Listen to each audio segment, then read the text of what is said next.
Are you a donut guy? Brownies, sweet tooth, anything? I've always been a donut guy. So it's true. Yeah, I do like Cops donuts. like donuts. But not too many. Yeah. Because like I said, nobody likes a fat chief. It's true. Can't though. have a fat chief. Welcome to the City Builders Podcast, brought to you by the Reading Chamber of Commerce. I'm Todd Jones, President and CEO. In each episode, we bring you insights from local business leaders, tackle important issues, and explore what's shaping the future of Reading. Whether you're a business owner or just interested in our community's growth, this podcast is something for you. Thanks for joining us. This is City Builders. The City Builders Podcast is brought to you by Obsidian IT. Obsidian IT is a Reading-based, employee-owned technology company providing simple, scalable, outsourced IT for your business. Discover how Obsidian cares about IT and give them a call at 530-242-6000 or obsidianit.com. Obsidian keeps us running at the Chamber, and we could not do business without them. All right, welcome to the City Builders Podcast. Today we are here with Chief Brian Barner, and we're going to talk about all kinds of stuff related to quality of life, strategic plan, the jail downtown, and the Chief's favorite place to eat donuts. So stay tuned and listen in. What level do they have to text the chief for something that goes down? Like, what's the threshold for I need to call the boss? You know, that's always that's like the new captain, new lieutenant, like learning the way of when does it reach that threshold of calling the chief. Right. The politics, the community, the city manager, city council. When would it rise to that level? But that's the experience of a good lieutenant, a good sergeant, a good captain. When does the sergeant call the lieutenant? When does the lieutenant Chain call of the command. captain? Yeah, and most of the time, it's like last Friday was a crazy day. We had 2 school lockdowns, 2 different incidents, and that's where the captain at that time was not out of town, so there was an acting captain, a lieutenant. And they did a great job keeping me advised, and then I kept department directors advised. And you're telling citywide department directors what's going on? Correct, yeah. Okay. Yeah, because everybody has family, friends, kids. If I always tell my staff, if we have the Bearcat and we're in a neighborhood doing a surrounding call out, it never fails that a department director, a city council person, board of supervisors, somebody lives down the street and is calling, wondering what's going on. And, I think we do a really good job with our social media and keeping people appraised of what's going on. And then also, my staff keeping me advised so I can let my bosses know, which essentially is city manager, department director, city council, and the community. Yeah, that's great. So I think, I think we have 46,000 people watching social media. I think a lot of people go to our social media for their up to date what's going on news. So it's a beast to keep up with, though. Yeah, are you managing social media? Are you the social media manager? We have a giant social media team that keeps up. Just because it is, if you think you're in the middle of a major incident, and you have to have somebody that can step away and post up what's going on. We have a school lockdown, and Friday, I several calls and text messages from people that had kids at Shasta High School. Mm-hmm. They're like, "Hey, what's the lockdown? What's going on?" And just to let them know, "Hey, it's all good. We're there. We have a ton of cops, and everything's unfounded, and put everybody at ease." Yeah. Everybody's very, very hypersensitive. Rightfully so. Sure, anything at a school with things that are going on across the country. That's social media. It's a beast. That's for sure. Yeah. How has policing changed? You've been in law enforcement your whole life, and your father was in law enforcement as well. Is that right? Yes. How have you seen it? So you're on social media. You're sharing a lot of information now. 30. You haven't been in law enforcement that long, but 30 years ago, 20 years ago, people had to wait to see what was in the paper the next day. How has that changed how you are, telling your officers how what to do? How have things changed? You guys are in the public eye. Stuff is going to be on social media before you potentially even see it. Hopefully that's not the case, but news travels fast. Absolutely. And we've just had to adapt as we've, as times have changed. And like you said, my dad and my uncle were both police officers as I grew up. So I grew up listening to their stories and And then, 28 years as a police officer here now with Reading, it has changed so much. I mean, I started with a map light and a little pad of paper, and that's how we got our calls. And now, I mean, everything's on the computer, and just the distractions of everything and all the different systems that they're running when they're driving around.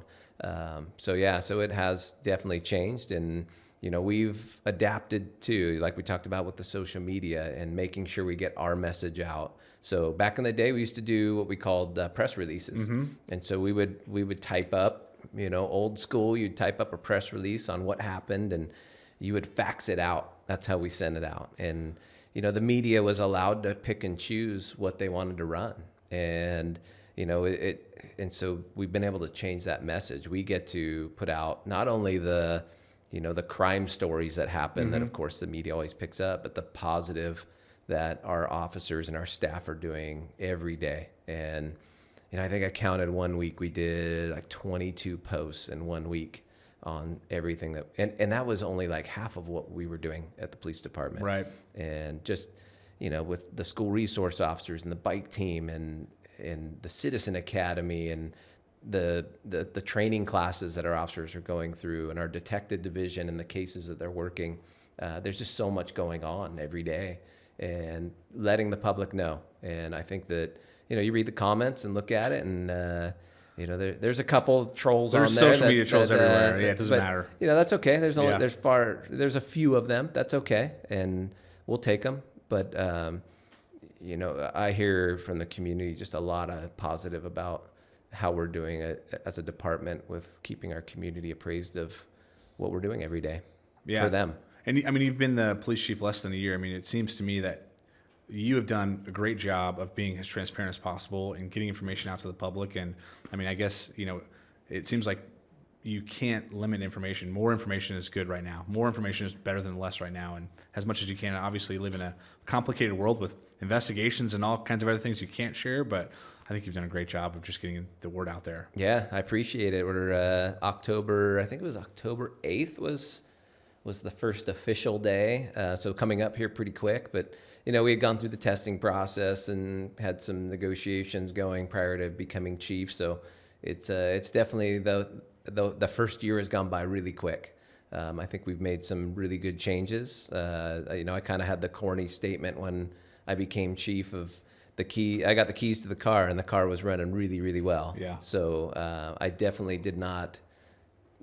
I took over a department that was really well run. I think that's why the decision was made to stay with an internal candidate, because the department was run so well, and just continue that. A couple new ideas, but I followed Roger Moore and followed Bill Schuler, and we were all hired by Bob Blankenship. So, you look at the New England Patriots and Bill Belichick. We came from that tree. Right. That's what Bob did. His name's on our police building. So we carry a lot of the traditions and the culture that Bob had many, many years ago.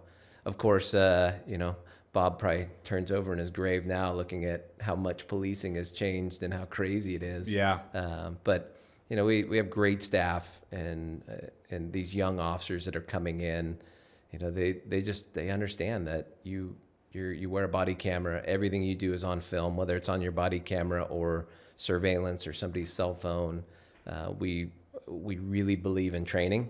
I think that's so important to our staff, and then building that culture and making sure that we're holding people accountable, and we have the standards of the Reading Police Department are really high, and to continue to meet those. And that's what our community expects, and that's why I think the community supports us so much, because we do that. Yeah, that's great. So I got to go through the Reading Police Department inaugural Citizens Academy, which I feel like academy is a little bit of a strong word, because I think people thought I was going through it and I was going to get a badge and a gun when I got out. But academy works. But I got to go through this spring of 24, right when I started at the chamber. But it was a great opportunity to get to know the department. I mean, I know a few police officers in town, but getting to know all the different departments of RPD was really amazing, and it was really rewarding. But you were just mentioning body cameras, and I think that was one of our first things we did, but just learning about those, because, I was in the military, I've known cops, and I thought that coming into it, the body cameras might be a nuisance and the police officers didn't want to wear them. But it turns out every single RPD officer that we talked to, they all loved the body cameras because it vindicated them. Yeah. I mean, they said, hey, we're doing the right thing. You want to prove us wrong? Like, here you go. Here's the camera. Yep. You can watch the film for yourself.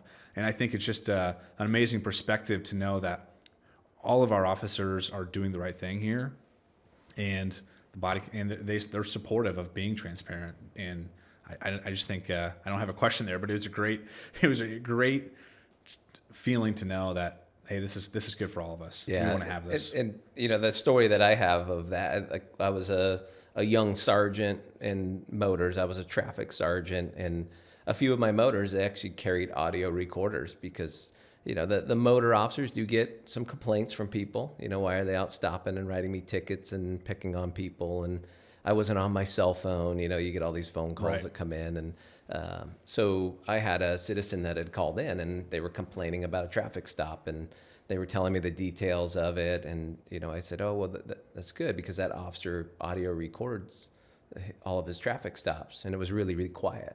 And I said, are you there? And I said, well, yeah, why don't we just talk to the officer and we'll just let this go. Yeah. And this was back, we're talking like 15 years ago. This is way pre-body cam.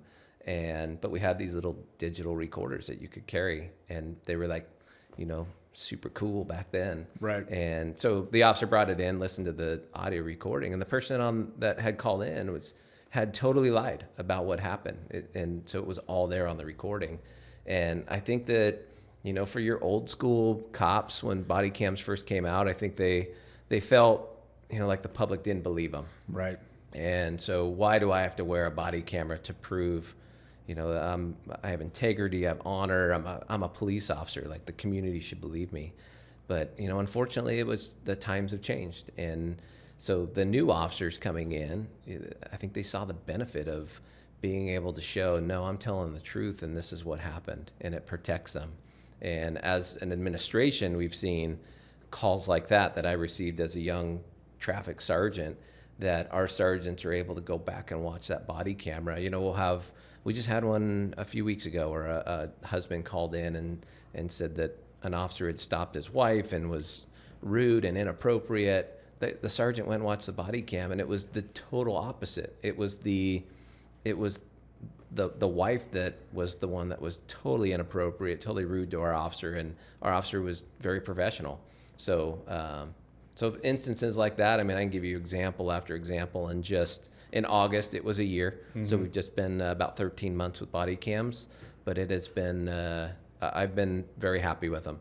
And I think all of our officers and staff really see how beneficial they are for us. Yeah, that's great. I mean, you talked about, how policing has changed. You look at what happens nationally. How does that trickle down to how you police locally? I mean, we see all the conflict, we see all the drama.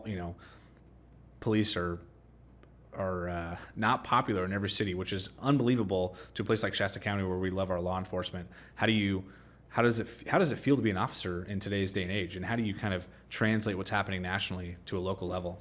Yeah, if you watch the news and watch what's going on, and some of these different states, I credit California with the training, peace officer standards and training. We have very stringent training. I think the best in the nation, and I think that's why we have the best police officers in California. And then at the Redding Police Department, we take it one step further. We really pride ourselves in training our officers and providing the good training, a good culture. You also have to have an administration that is constantly talking to these officers, these young officers, and talking to them about don't get caught up in what's happening nationally in other states. Remember the community that you work for. Mm-hmm. You work for the city of Redding, and you and I have talked multiple times about coffee shops. I was just coffee this morning, and somebody came up, thank you for your service. That doesn't happen in other communities. So it's important to remind our officers, remember where you work. Right. Remember that, when some really negative stuff was going on about police, there was more back the blue flags in front of Redding City Hall. Yeah, absolutely. And a bigger group there than the opposition. So right. Overall, we are really, really supported here, and we really appreciate that from our community. Yeah, I mean, that was one of the things that stuck out to me the most at the RPD Citizens Academy was our last day. We went to the range. It was a lot of fun. We did a lot of cool stuff there. But hearing from the officers there about, officers in Reading live here. A lot of times they're from here.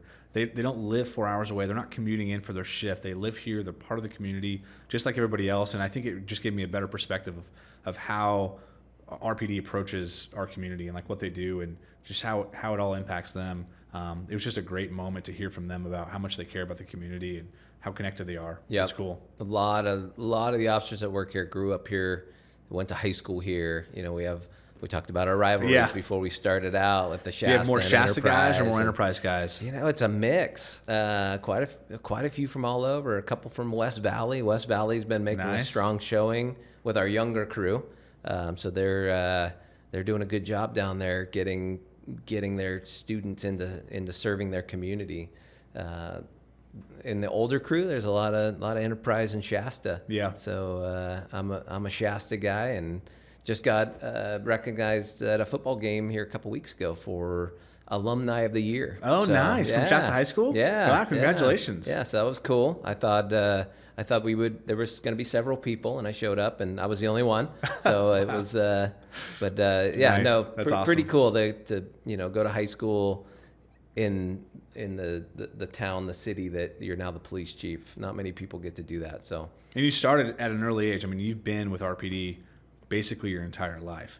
Yeah, my dad worked for the sheriff's office, and so never pushed me to go into law enforcement. Actually pushed me not to go into law enforcement because, it was so different when he started and when he worked.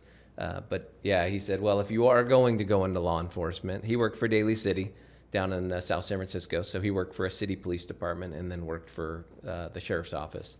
And he said, if you're going to, go to Reading PD. They're the best. Nice. And so I got into the Explorer program at 15 and was there for a couple years and then got on as a cadet, getting paid part-time, and went to Shasta College to the AOJ program and worked for the sheriff's office for a short time.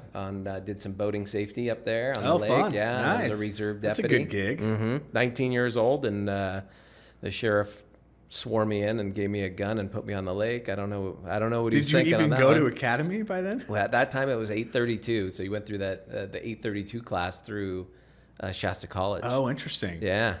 Went away to college, and when I was away, they opened up a recruit position, and I put in.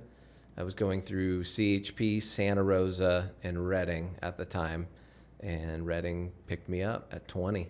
That's great. Put me through the academy, yeah. Wow.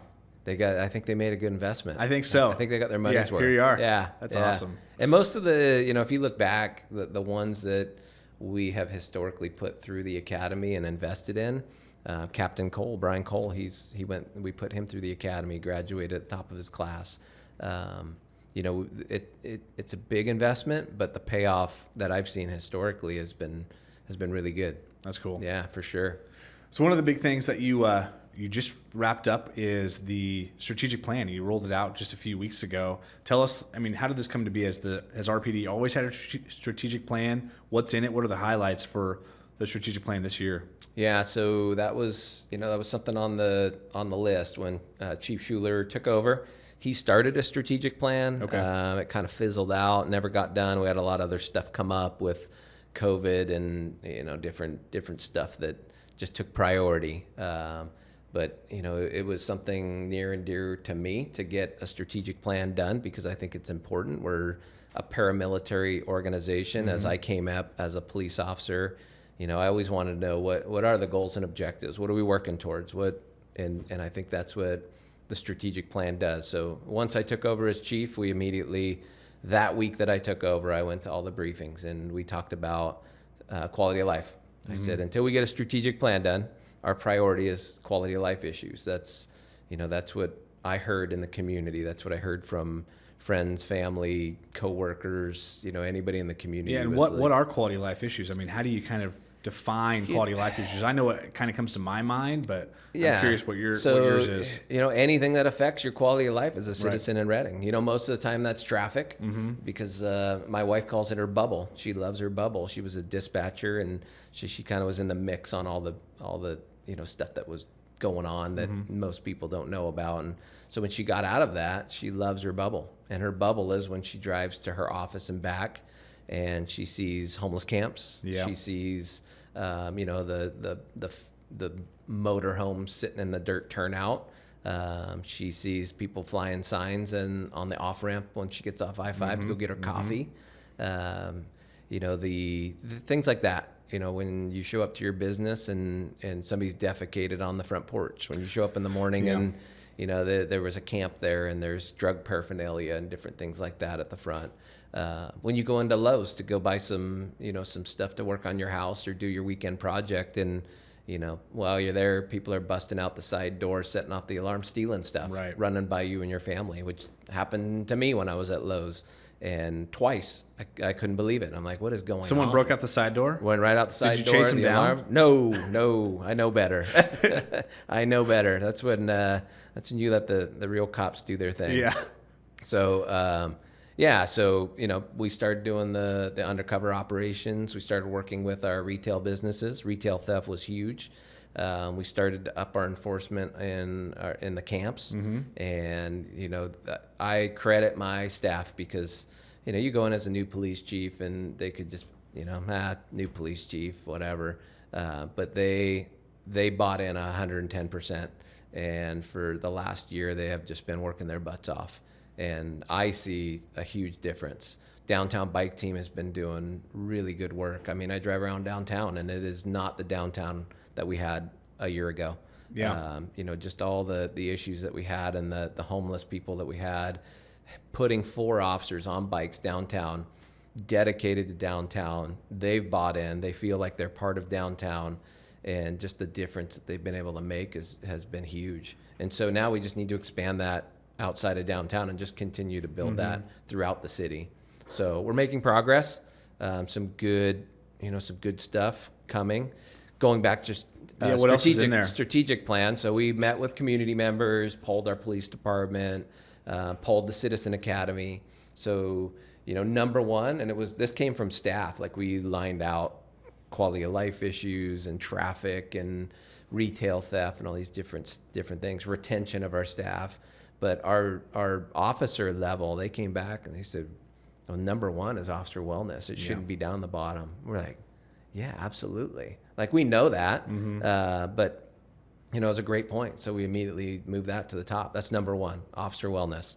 And so we have a great program going right now. One of the few kind of the infancy of officer wellness, but we actually send all of our officers once a year for a psych checkup. So they go in. It's mandatory that they go. They don't have to talk. They can sit there, but for 1 hour, they go and sit down. And it's been, we started with the chief, the captains, the lieutenants, got to the sergeants, and all of a sudden the officers were like, well, when do I get to go? Because if you think about cops and their personalities, and, nobody wants to go talk to the shrink. But so important in this day and age, and we see such bad stuff every day. I mean, I look through my career and all the bad things that people should not see, and how do you deal with that? And everybody deals with it different. And so officer wellness, huge. Right behind that, quality of life, just like we talked about. The transient camps, the fires in the green belts, just all the different things that go with that. Traffic enforcement, property crimes, retail theft, and retention of staff, keeping the staff that we have. We've built up to full staff, or we were here just in the last few months. But, how do we keep that staff that we spent so much time and money on to get here? And how do we get them to stay and make sure that they don't go to other departments, and make sure that we keep the numbers that we have and keep the service that we're providing to the community. And how you mentioned staffing. You were fully staffed. What does staffing look like right now for sworn officers at RPD? So we're still allocated 122. Okay. But because of some budget issues, we're trying to, we don't, because we're a very young department, we don't have a lot of attrition coming in the next few years, which is a good thing. You don't want to be constantly turning over. But that problem is that we're looking at, we have a really good city manager, Barry Tippin, Greg Robinette is our finance guy. They there are numbers. Budget hawks. Yeah, they Yeah, are. yeah. And so there's concerns coming in the future with property tax and sales tax. And, when the police department is 40+% of general fund, sales tax and property tax, they pay for the cops that are on the street, the firemen that are in the firehouse. And so, we're holding positions right now. So we have 7 positions that are open that we're holding. And those are through attrition, not layoffs. Correct. Yeah. So we're just not backfilling. And which, as a police chief, that's concerning because, at the stroke of, okay, the budget's good, we're going to hire officers. They're not here tomorrow. Right. A lot of the officers that we hire, we put through an academy, and the academy is 6 months. And then it's about a 6-month FTO program. So you're looking at a year before an officer is actually by himself on the street taking calls for service. Right. So 7 is a big number. If you look at our minimums on some of our shifts, that's 7 officers. So basically, we're holding an entire the whole shift is open right now. Yeah. So we spread it out. We have, we're holding 1 detective position. We have a couple patrol positions. That's what usually takes the brunt of it is patrol, and then our specialty units are our SSU unit. So that's our park rangers, bike team, traffic. We have an opening there too that we're holding. So I think I heard the number from City Manager Barry Tippin. 85% of sales tax goes towards public safety, so split probably not quite evenly, but I'm not sure what the split is between police and fire. Looking towards the future, how do you approach this right now? How do you look at the challenge and project 5 years down the road and what you're going to do? Yeah, if you have to be realistic. Yeah, and and that's one of becoming a police chief and growing up in a law enforcement family. I've always had a boss that's been a cop my entire career, and so this is the first time in my career and in my life that I've had other than Red Robin when I was 18 years old as a busboy. Nice. Yep. Not having, and then my peer group has changed too. So my peer group is now the other department directors. And so REU and Public Works and personnel, and the fire chief is kind of tries to be a cop, but he's not. Yeah, Chief Van Landingham, it's okay. That's right. We'll get him on one of these days. Chief 2. Yeah. Chief 2, yeah. we call him. Yeah. Chief 1 is the police chief. It's a running joke we have. But yeah, just, the different directors in the city, it's a very smart people that we have, and just listening to all of the different challenges in all of the departments, and that this city, without, we're one of the few that do not have any kind of a sales tax, that we're able to provide the services. An additional local sales tax. Correct. Right. Yeah, correct. So I believe, without a fire department, so there's a few that don't, but they have fire districts that don't. Right. But I think it's us and Yuba City are the only 2 cities up to about 120,000 people that don't have any kind of a local sales tax and still provide the services that we do. So I think we're very lucky to have the police department and fire department and different services that we have for a city our size. I look at, I don't live in the city, but I come in and use the city services, same as a lot of the officers that live here. We don't live in the city, we live in the outskirts. And then you look at Weaverville and Mount Shasta and Hayfork and Shingletown. How many people come in and use City of Reading services every day? Working traffic and making traffic stops. The majority of the people that I stop were not from the City of Reading. They're from Anderson and from Chico and Red Bluff and Mount Shasta. But they're coming in and they're using our roads, they're using our services, they're coming and shopping in our town. So, there's going to be some difficult decisions to make in the future, and the community will have to decide if they want to keep the level of services that we have, I think, because it's, everything just keeps getting more and more expensive. We know every time we go to the grocery store, every time we fill our car up. And so there'll be some difficult decisions, but regardless, we will continue to provide the best service that we can as a police department. Yeah.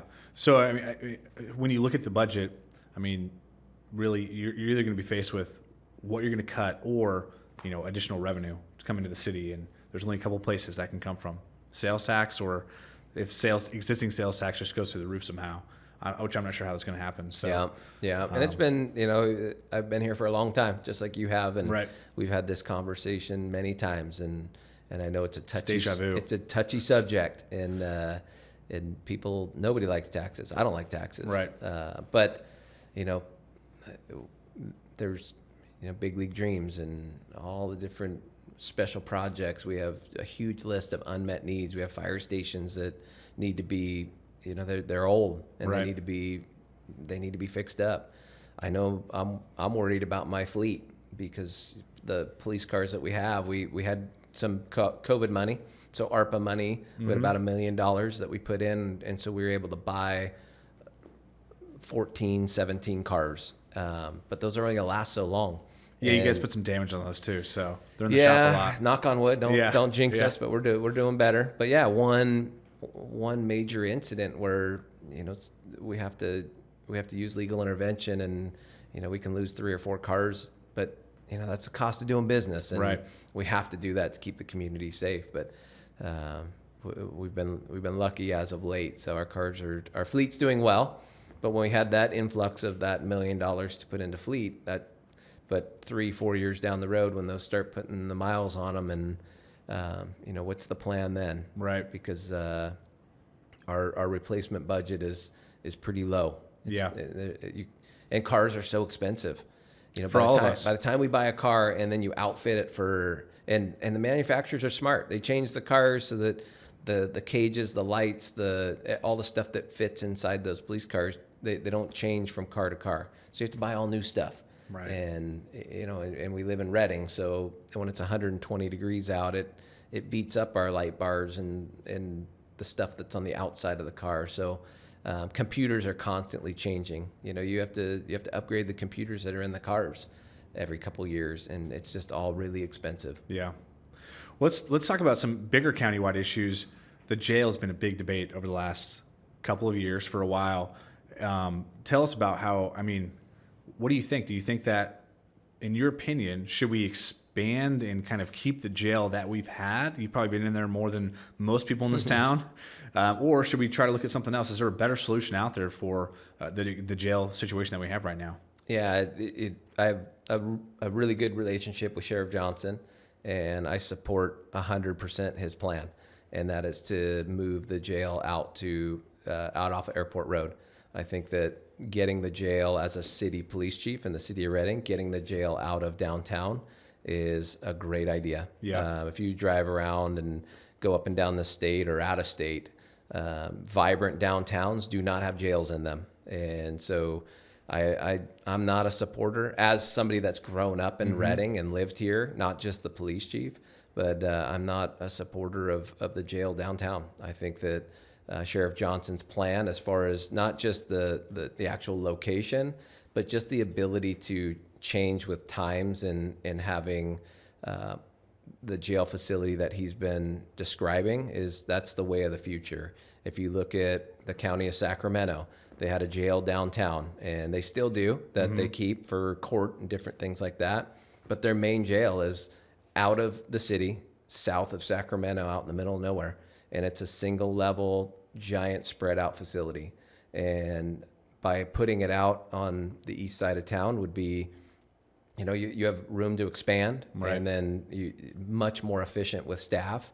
So, that I do support Sheriff Johnson's plan and moving it out there. So I hope, my entire career I've been at the jail downtown, and it's an old facility, and it's been there for a long time, and it's time for an upgrade. And we're their number one customer. Absolutely. And multi-level is not even safe. Having a single level pod system. I've heard. We look at the story with one of your lieutenants, Lieutenant Renault. If he didn't have to go up and down an elevator, back when he was there, it might have been a different situation for what happened to him at the jail. So correct. Elevators are not good. Nope. And the multi-level and the pods and the whole setup, back in the 80s, that was kind of the in thing. And I think that they've looked at efficiency and again, just like policing, correctional facilities have adapted and changed to be to be better. Yeah. And it's time. But again, how do you know, that's years down the road. Even if they decided today to do that, it's going to be a little bit. But you know, jail space is huge for us, and it's really difficult for our staff to continue to go out and arrest. I mean, we're 900 to 1,100 people a month that we arrest. Wow. Yeah, and a lot of it is book and release. But you know, our message to our staff is, if it's low-level property crimes and we have to arrest them 20 times, we'll arrest them 20 times, and we'll continue to take you to jail. And we can't. That's out of our control. We can't. Just like the court system and California laws and all that sort of stuff. You know that. We still just have to go out and be inventive and continue to solve the problems in the community and keep everybody safe. Yeah, because even if we had another 1,000 beds in town, you couldn't necessarily keep all those people in jail anyway, just with the way the criminal justice system works. I mean, some of those people would still be released immediately, I would assume. Correct. Yeah, with the California laws. Although that pendulum is now switching, whether that's politics and you know, what's coming up in the election, you know, all of a sudden property crimes and retail theft are the hot topics. Mm-hmm. Homeless camps and transient crimes are all of a sudden the hot topic that, you know, the last few years have been absolutely hands off.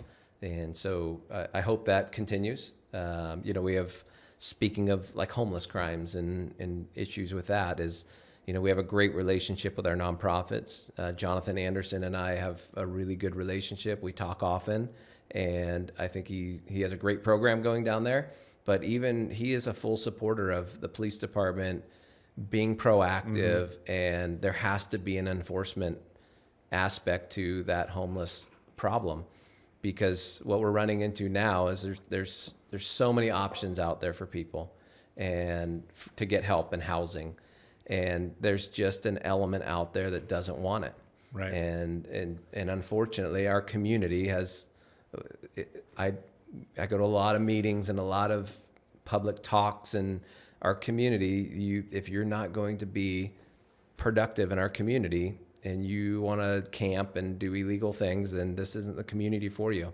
And the police department is the enforcement part of that. So we work with the mission, we work with their outreach team. Before we go into camps, we bring them in, we bring in our crisis intervention team. We bend over backwards trying to get people help, but there's an element out there that doesn't want it. And they want to stay living on the street. They want to continue to do retail theft. They want to break into cars at night, use drugs. And, you know, unfortunately that's not going to work for us. So we're going to make it difficult, and where they either take the help that our community is providing, or go to another community that accepts that. But we are not. We don't accept that. That's great. I mean, how long have you been a police officer? So January will be 28 years. If you don't count the Sheriff Lake time, that was kind of like... That kind of counts. I mean, you probably have some good, that was pretty good duty up on the lake. Yeah. I worked at Trinity Lake when I was in high school, and that was one of my best jobs of all time. It was a lot of fun. And I worked at, when I was in high school, I worked at Holiday Harbor cleaning houseboats. Nice. Yeah. So I did the houseboat orientations. I never had to clean. Yeah. So I just got to show people how to drive them, how to push all the buttons. Oh, my dad, or my best buddy's dad owned Holiday Harbor, so we got like the worst duty. We had nice. We drove the trash bin, barge.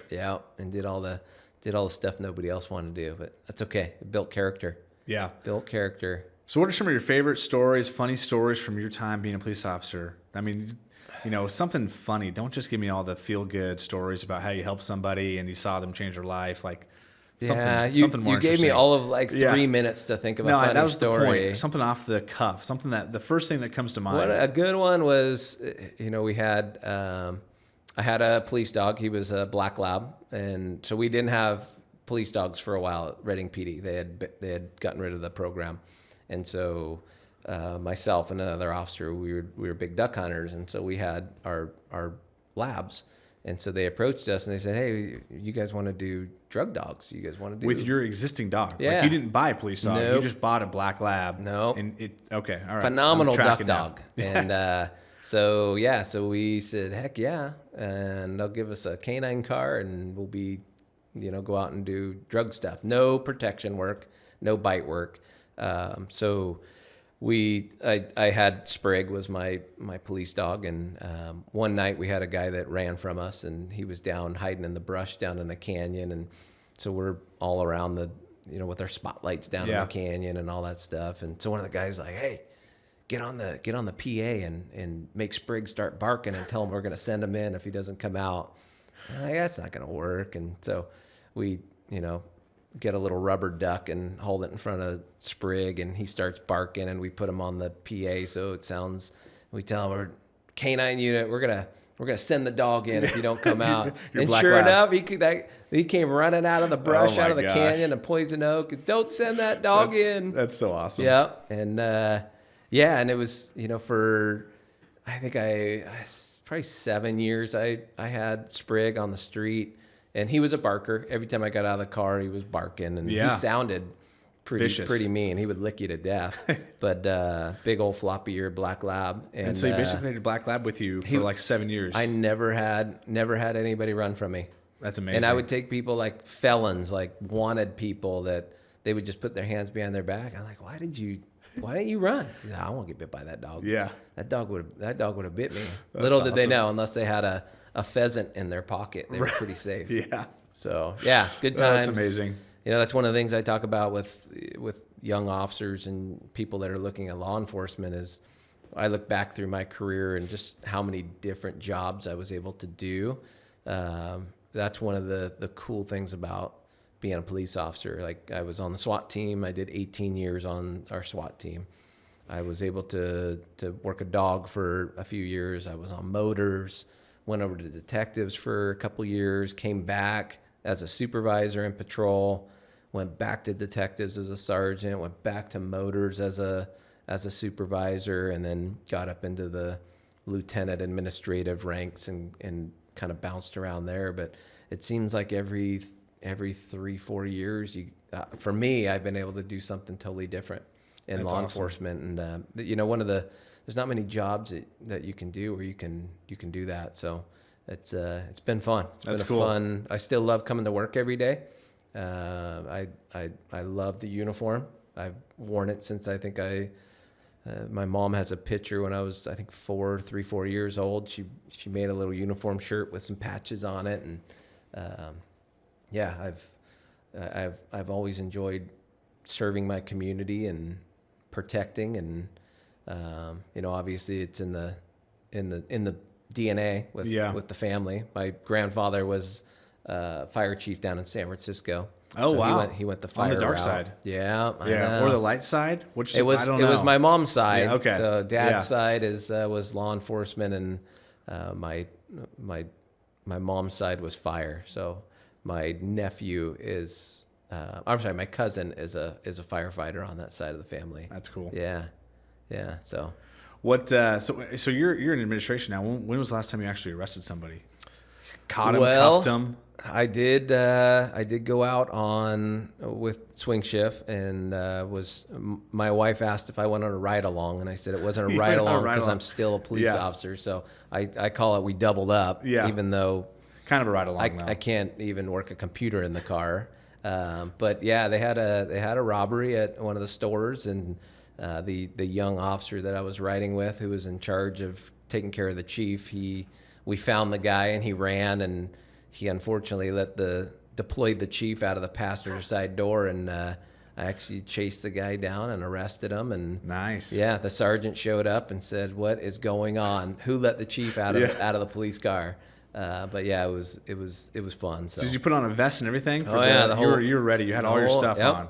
The whole giddy Not up. the and pressed Charlies or whatever you call those. Yeah, the shiny shoes and no I actually shiny put shoes boots on. Oh, good. Yeah. Nice. Put on the whole thing. So Chief still got it. Chief can still arrest people. I don't know. Once I caught him, I don't know if I could have done the booking paperwork and the report and all that sort of stuff. But I actually I did a supplemental report. So I did a sup to the arrest for running the guy down, and he was trying to jump a fence, and it wasn't pretty. I definitely have to work on my technique a little bit more. Did you jump the fence too? No, caught him on the fence before he got over. So he had been running for a while, so I had the advantage. No, I've heard you could still pass the SWAT the SWAT physical. So you're staying in shape. Yeah. You're going to do it one more time, right? I always the say SWAT that physical. nobody likes a fat chief. Yeah. And neither does my wife, so she keeps me in shape. And you got to stay in shape for hunting season too, which is probably always on. So, very true. Very true. Well, where do you see Reading in 10 years? You're not going to be the police chief in 10 years anymore, but hopefully you're still in our community. So where do you see Reading in 10 years? What do you want to see? Yeah, I think we're on the right track. I think downtown's, I used to get ice cream at Thrifty in the downtown mall. Yeah. I mean, that's how far back we go with Dickers and, and then they took the roof off the mall and then everything but man, how much better downtown looks. Reading's a great community, and we've talked about my wife and I after retirement, and we really like it here. We both have grown up here, and you have the lakes, and it's a mild winter, and other than the 119 degree days, if you can get through those, and other than that, we have a great community, very supportive community, very giving community. I mean, you look at the Carr fire, and one of our officers unfortunately lost one of his sons, and just the outpouring of support from this community is always just awesome. And I just continue to see that happening. And like I said, there's going to be a few tough decisions coming up with how to keep the public safety numbers up like we have right now. And I just look at what we have right now with public safety and the things that the police department's been able to do in the last year, being full staff with 122 officers. We will continue to do that. And I think that, people will come downtown if they feel safe. People will continue to use the river trail and the awesome trail systems that we have if they feel safe. Right. And so you have to have that element of public safety. And we have a great police department. We have a great officers that love living here and working here. And, as long as we continue to have the numbers in the budget, we'll have a safe community. People will be coming downtown, attending events. I would love to see something done with the river and, in 10 years. And how do you feel about the North Riverfront specific plan? Oh, man. You're going to have an opportunity to see this. So, but yeah, what do you see? What do you see down there? I mean, we go, or my wife and I go to Idaho Falls. And how they've built around their river and the restaurants. And every time we go there, we're like, man, it'd be nice to see that here in Reading. Just to have some restaurants down on the river and a trail system, some shops. It's there. It's just waiting to be opened up so that we can all go down there. And someday, I've been saying that since I was a teenager. The roundhouse that sits out. Right. We've always said, how cool would that be to have a little restaurant out there? I don't think in California with easements and fire safety and all that sort of stuff with that one way in and out, it could ever happen. But what a cool little spot to be able to go in the evening and have dinner and a drink and enjoy yourself. But no, I think we're well on our way. And I think, it's just going to continue to get better here in the city. We have some really good people and good spots in the city of Reading, and I think that their vision is what it needs to be. That's great. Thanks for all you do. Citizen Academy, do we want to do a plug? Yeah, we can. So, again, I was the inaugural class for the Reading Police Department Citizens Academy. There's a fall class going on now, and there's going to be a spring class as well.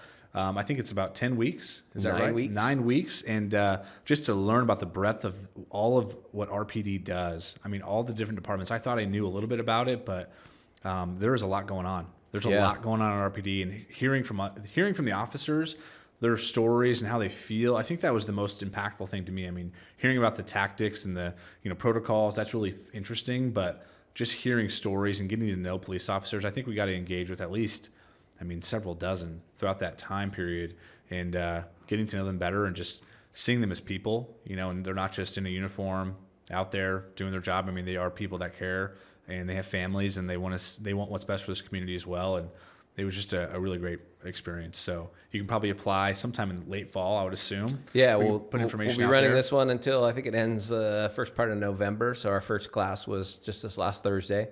And one of the things that came up was the first class and everything that your group got out of that. Yeah. But it's also for my staff, and for my staff to be able to come in and present. It's really good for them. It's good for them to be around people, community members that are supportive of law enforcement, and to hear the questions that they have. And then also for all of you just to see, I get to see it every day, and I get to see the quality of staff that we have, both sworn and non-sworn. 100 and I think we're at 186 people right now.